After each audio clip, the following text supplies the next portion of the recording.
Fact number 1। क्या तुमको पता है कि आसमान में उड़ता हुआ जो बादल होता है वो कितना भारी होता है? सुनकर हैरान हो जाओगे। एक आम बादल का वजन होता है 10 लाख टन, मतलब कि 1 मिलियन टन। सही सुन रहे हो। एक्चुअली फैक्ट वाली बात यह है कि एक क्लाउड का साइज होता है करीब 1 क्यूबिक किलोमीटर और उसकी डेंसिटी होती है 1003 केजी पर क्यूबिक मीटर, और ये हवा से सिर्फ 0.4% हल्का होता है। इसी वजह से ये बादल हवा में तैरते हैं। देखने से तो ये बहुत हल्का फुल्का चुन्नू मुन्नू जैसा दिखता है कि हाँ बहुत छोटा हल्का होगा, लेकिन वो असल में एक पहाड़ जितना वजन रखता है।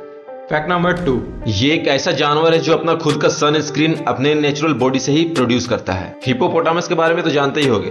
ये अपने स्किन से ही एक नेचुरल लिक्विड निकालता है, प्रोड्यूस करता है, जिसको हिपोसिडोरिक एसिड कहा जाता है। ये लिक्विड टाइप का होता है जो कि इसको सूरज के खतरनाक यूवी रेज से प्रोटेक्ट करता है। ये इसका नेचुरल सन स्क्रीन है। इसको मार्केट से कोई सन स्क्रीन लेने की जरूरत नहीं है, ये खुद से ही अपना बनाता है। और खास बात ये है कि जो भी ये प्रोड्यूस करता है लिक्विड, उसमें एंटीबैक्टीरियल प्रॉपर्टीज भी होती है। मतलब कि हिप्पो को कोई सन स्क्रीन लगाने की जरूरत नहीं है, उसका स्किन ही उसका सन स्क्रीन का काम करता है। नेचर ने उसको ऐसा बनाया ही है। लेकिन देखो, जब उसका स्किन ही नेचुरली सन स्क्रीन प्रोड्यूस कर रहा है, फिर भी वो पानी के अंदर रहता है, क्योंकि वो स्पेशल लिक्विड बनाने के लिए बहुत सारे पानी का जरूरत होता है। इसीलिए वो पानी के अंदर और कीचड़ के अंदर ही दिखता है।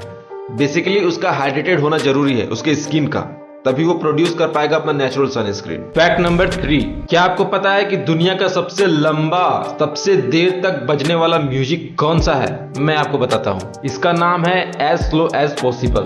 जैसा कि इसका नाम है वैसा ही इसका म्यूजिक का परफॉर्मेंस भी है। जर्मनी के एक चर्च में इसे कंटिन्यूअस 2001 से बजाया जा रहा है, और आप जानकर हैरान होंगे कि ये म्यूजिक 2640 को कंप्लीट होगी। मतलब कि ये कंटिन्यूअस 639 साल तक, यानी कि 639 इयर्स तक कंटिन्यूअस बजाया जाएगा। और ये शुरू हुआ था 2001 को, और 2001 से 2003 के बीच में कोई साउंड भी नहीं था इसके बीच में, क्योंकि कोई भी म्यूजिक जब शुरू होता है तो कुछ सेकेंड्स साउंड धीरे धीरे आता है, तो वही 2 सेकेंड का टाइम इसके लिए 2001 से 2003 के बीच तक का टाइम था। लेकिन ये तो हो गया धरती का सबसे बड़ा म्यूजिक। तो यदि मैं पूछूं कि मेरे सोलर सिस्टम का सबसे बड़ा म्यूजिक कौन सा है, तो उसका आंसर होगा सूरज से निकलने वाला ओम का साउंड, क्योंकि ये साउंड कंटिन्यूअसली तब से निकल रहा है सूरज से जब से शायद धरती भी नहीं होगी। और पता नहीं यदि कोई अदर प्लैनेट का सिविलाइजेशन आकर के धरती के इंसानों को मार दे तो धरती के इंसान तो खत्म हो जाएंगे, लेकिन सूरज से वो साउंड तब तक निकलते रहेगा जब तक कि सूरज खुद खत्म नहीं हो जाता है। अगर आप चाहो तो ये म्यूजिक आप जर्मनी के सेंट बुर्चार्डी चर्च में जाके सुन सकते हो। वहां पे ये कंटिन्यूअसली बजाया जा रहा है आज भी। Fact number 4। क्या तुमको पता है कि टाइटैनिक जो डूबा था उसको खोजने के लिए कोई स्पेशल मिशन स्टार्ट नहीं किया गया था? टाइटैनिक उस मिशन में मिला जो मिशन उसको खोजने के लिए स्टार्ट नहीं किया गया था। ये और भी ज्यादा इंटरेस्टिंग है, चलो मैं बताता हूँ। टाइटैनिक जो है वो 14 अप्रैल 1912 को रात 12 बजे कनाडा से लगभग 600 किलोमीटर दूर एक बर्फ के पहाड़ से टकरा गया था, और फिर 73 इयर्स के बाद 1 सितंबर 1985 को रॉबर्ट बेलार्ड को मिला। वो भी कैसे बताता हूँ। रॉबर्ट बेलार्ड एक्चुअली अपने डूबे हुए 2 सबमरीन को ढूंढने के लिए गए थे उसी एरिया में जहां टाइटैनिक डूबा था। तब वो अपने दोनों सबमरीन को ढूंढ तो लिए, लेकिन उनके पास 2-3 दिन का टाइम एक्स्ट्रा बच गया था उनके मिशन का। तो उन्होंने सोचा कि क्यों ना एक छोटा सा ट्रायल ले लिया जाए टाइटैनिक को खोजने का, क्योंकि उनके पास लेटेस्ट टेक्नोलॉजीज थी। वो अपने साथ वो सारे एडवांस चीज को लेके आए हुए थे जो कि समुद्र के अंदर किसी भी चीज को खोजने में हेल्प कर सकता था। तब उन्होंने उस चीज को अप्लाई किया। तो इंटरेस्टिंग बात यहाँ पे ये है कि जितने भी लोग टाइटैनिक में बच गए थे,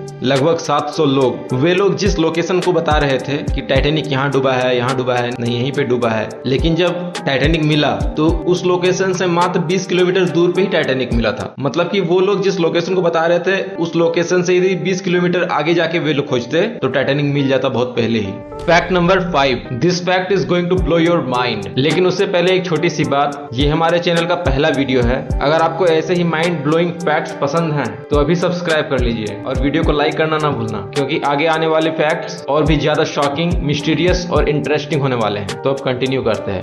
यदि कोई इंसान हॉस्पिटल से आए और पता चले कि उसका बिहेवियर बदल गया है, वो चीज जो उसको पहले खाने में पसंद नहीं थी वो उसको खाने में पसंद आने लगा, और स्लाइटली उसकी बिहेवियर्स और फीलिंग्स भी बदल गई है, तब तो लोगों को यही लगेगा कि उसको तो भूत पकड़ लिया है। लेकिन ऐसा सच में होता है। मैं एक फैक्ट वाली बात बताता हूँ। 1990s में यूएसए के अंदर एक 38 साल की औरत को उसके हार्ट में कुछ प्रॉब्लम हुआ। डॉक्टर्स ने कहा कि अब इसको ऑर्गन ट्रांसप्लांट करवाना पड़ेगा, हार्ट ट्रांसप्लांट करवाना पड़ेगा। तब डॉक्टर्स ने क्या किया कि एक बच्चे का हार्ट जो कि एक्सीडेंट में चला गया था, उसके हार्ट को ट्रांसप्लांट कर दिया उस औरत के बॉडी से और उस लेडीज के बॉडी में फिट कर दिया। कुछ दिन के बाद पता चला कि उस बच्चे की जो जो प्रॉब्लम्स थी वो सब प्रॉब्लम्स उस औरत में दिखाई दे रही है और साथ ही साथ उस औरत की फीलिंग्स और बिहेवियर भी बदल गई है। उसको खाने में कुछ फास्ट फूड ज्यादा पसंद आ रहा है क्योंकि बच्चों को फास्ट फूड ज्यादा पसंद होता है, तो औरत को भी वो फास्ट फूड ज्यादा पसंद आने लगा। और उस बच्चे को एलर्जी थी पीनट्स से और औरत को पहले पीनट से एलर्जी नहीं थी। तब घर वालों ने देखा कि अब उस लेडीज को भी पीनट से एलर्जी हो रही है और उसकी फीलिंग्स भी बदल गई है, उसका बिहेवियर बदल गया है। क्योंकि हार्ट एक्सचेंज हुआ है तो फीलिंग्स वाली चीज तो बदलेगी ही ना। इसलिए ऑर्गन ट्रांसप्लांट में सिर्फ कभी कभी ऑर्गन ही नहीं आता, साथ ही साथ उस पर्सन के सारे